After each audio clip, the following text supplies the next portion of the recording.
유의사항으로는 우선 자, 강력한 테크닉을 한 부분에 장시간 사용하지 않도록 하는 것을 우리가 조심해야 되겠죠.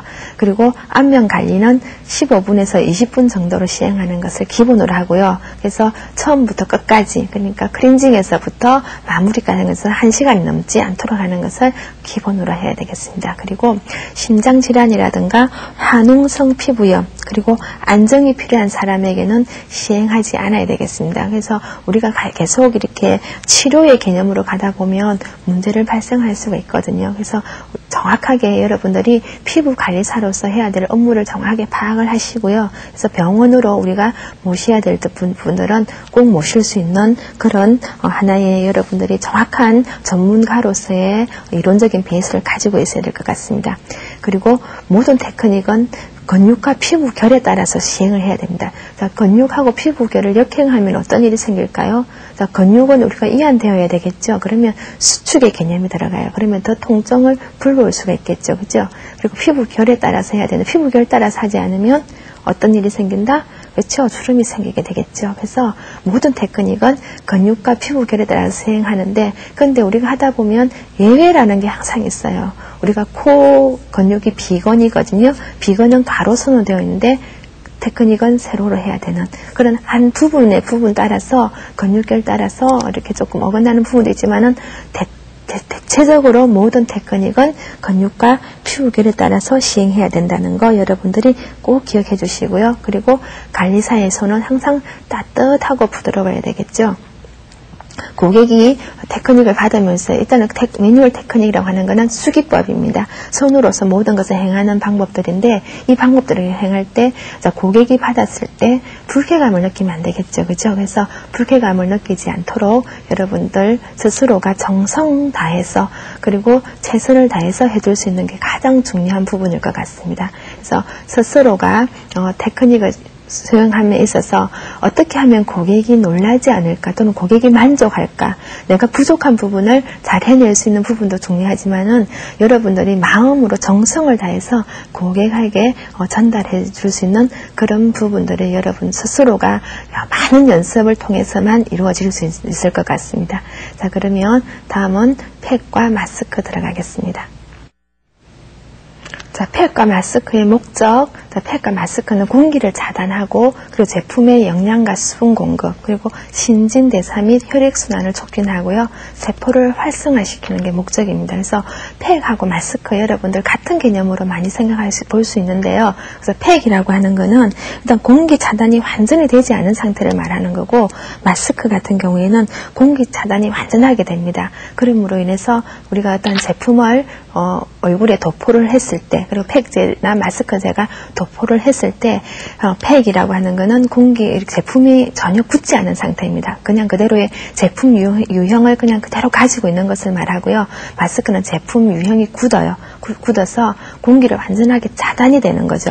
그래서 차단이 됨으로 인해서 제품의 어떤 영양분을 더 흡수가 잘 될 수 있도록 용이하게 하는 것을 팩과 마스크를 구분을 하는데, 요즘은 거의 구분해서 사용하고 있지 않은 상태입니다. 그리고 효과로는요, 자, 보습이라든가 영양 공급, 그리고 노폐물 배출, 탄력, 그리고 잔주름 완화, 노화 지연, 이런 것들 우리가 가장 기본적인 거 보는데요. 그래서 제품을 선택을 할 때 어떤 것을 선택해야 되는지 여러분들이 여러 가지 제품의 기능이라든가 또는 그 고객의 피부 유형에 따라서 어떤 제품을 사용해야 되는지를 여러분 스스로가 잘 판단할 수 있는 능력을 가지고 있어야 되겠죠. 그래서 진정팩이라면 우리가 슈딩이라는 말을 많이 사용하고요. 그리고 미백 같은 경우에는 화이트닝이라든가 퓨리파잉이라든가 이런 제품을 많이 사용을 해요. 그래서 제품의 기능과 그리고 고객의 피부 유형에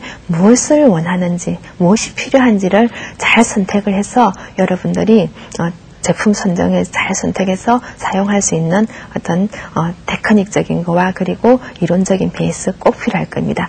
그러면 팩과 마스크의 종류 알아보겠습니다.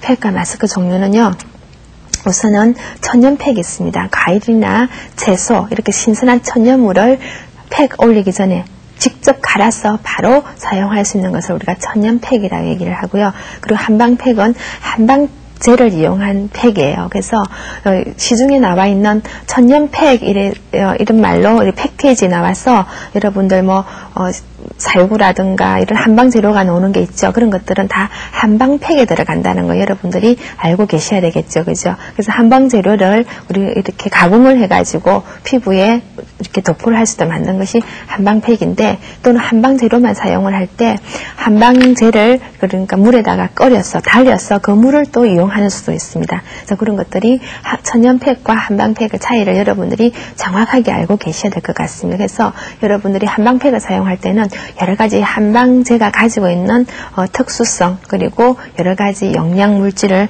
잘 아셔가지고 사용할 수 있는 그러한 테크닉도 여러분들이 중요할 부분이고요. 그 다음에 특수 기능성 팩으로서는 특수 기능성 팩이 있고요. 그리고 마스크, 크림 타입, 그리고 파우더 타입, 그리고 모델링 마스크, 스코 마스크, 콜라겐, 그리고 왁스, 이런 것들은 여러 가지 종류들이 있어요. 그래서 이 시간에 여러분들과 같이 이러한 여러 가지 종류들을 다 살펴보고 하나하나 살펴보면 좋겠지만은, 이런 것들 여러분 이론적인 것을 많은 공부들을 책을 보면서 여러분 스스로가 어떤 피부에는 어떤 팩을 사용을 하고, 또 이러한 팩들은 어떠한 기능이 있는지 이런 것들을 조금 세심하게 살펴서 여러분들한테 정말 좋은 공부를 할 수 있는 그런 기회를 가질 수 있으면 좋겠습니다. 그래서 팩까지 다 올리고 난 다음에는 우리가 냉스포를 하게 되는데요.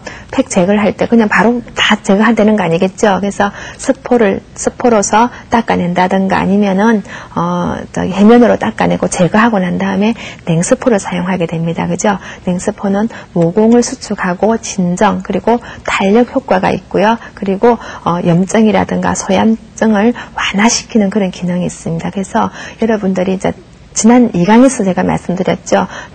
매뉴얼 테크닉을 하기 전에 온스포를 사용해야 된다는 거 제가 말씀을 드렸고요. 그래서 팩제, 온스포를 언제 사용하지 이런 것보다는 온스포의 기능과 냉스포의 기능, 효과를 여러분들이 잘 이해를 하시고 그런 것을 잘 숙지하셔가지고 사용하실 수 있는 게, 그러니까 어디에 사용하는지 적절한 부분에 여러분들이 선택해서 사용하시는 게 좋을 것 같습니다. 그리고 자, 마지막으로 마무리 들어가겠습니다. 팩을 다 하고 난 다음에 냉스포를 해서 피부 정돈을 하고 난 다음에는요, 우선 가장 먼저 화장수를 사용해서 피부 정돈을 하고요. 그 다음에 아이크림을 바르고, 그 다음에 에센스, 앰플, 세럼 같은 개념입니다. 고농축된 영양분을 말하는 거죠. 그죠? 그리고 로션의 타입 에물전을 말하고, 에물전은 보습의 형태를 많이 가지고 있죠. 그 다음에 영양크림을 바르고 보호크림을 발라서 마무리를 했습니다. 우리가 피부 관리에 대한 마무리는 지금 보호크림 바른 데서 끝나죠. 그죠? 다 끝나고 난 다음에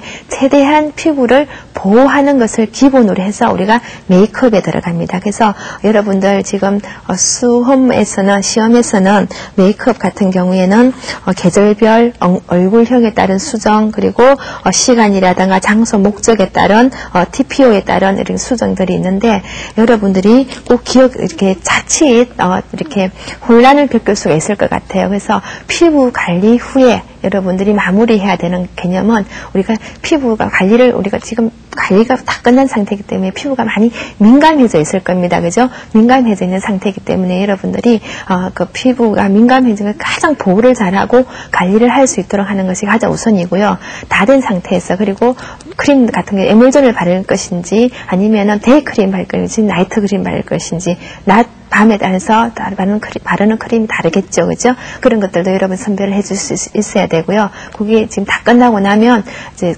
낮 시간에 필요한 메이크업의 개념을 여러분들이 들어가시면 좋겠습니다. 자, 그러면 오늘 수업 이것으로 마치겠습니다. 수고하셨습니다.